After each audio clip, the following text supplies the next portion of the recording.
Hi, welcome once again to Conspiracy Cases. My name is Jeff Dixon, I'm your host, and we're looking at the conspiracy of Montauk Point. If you haven't seen our previous episodes, go back and catch up with the story, follow along.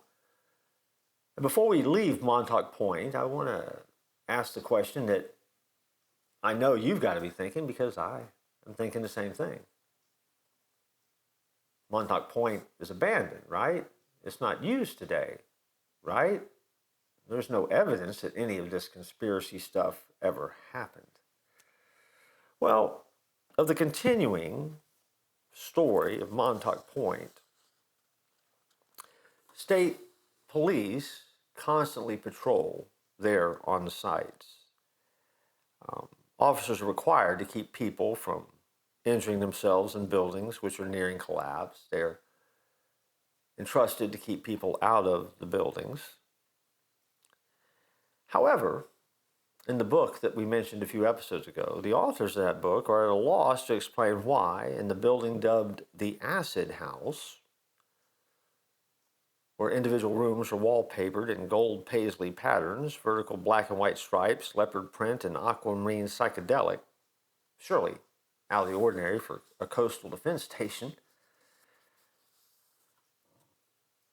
nobody can give an accurate answer as to why that house still seems to be cared for, maintained, is intact, and no one can give a good account as to why electricity still runs through the high voltage power lines into an abandoned and derelict base.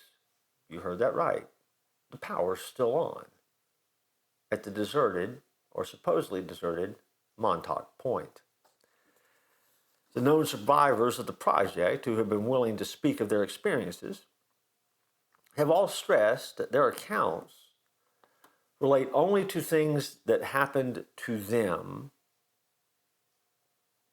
and all they can attest to are the personal experiences that might lend themselves to believe that there was some type of cover taking place at Montauk. There have been reports of a wildfire going berserk, a direct result, some say, of being bombarded by UHF microwave mind-bending emissions from the radar, but again, no evidence. Strangely enough, it is other less direct occurrences which unsettle the obvious myth of Montauk. For example, TWA Flight 800, Swiss Air 111, and Egyptian Air 990 all crashed off the coast of Montauk Point. It is also very close to Montauk Point that the light airplane crash that killed John F. Kennedy Jr. and his wife and friend took place. The real owners of the site, the Montauk tribe, deemed to be extinct by the U.S. government, even though they're not extinct at all, and they've campaigned for their land to be returned to them. They believe the place is sacred and holds a tribal memory of a stone pyramid that they say once existed there at Montauk Point, and so they are currently trying to get the property back.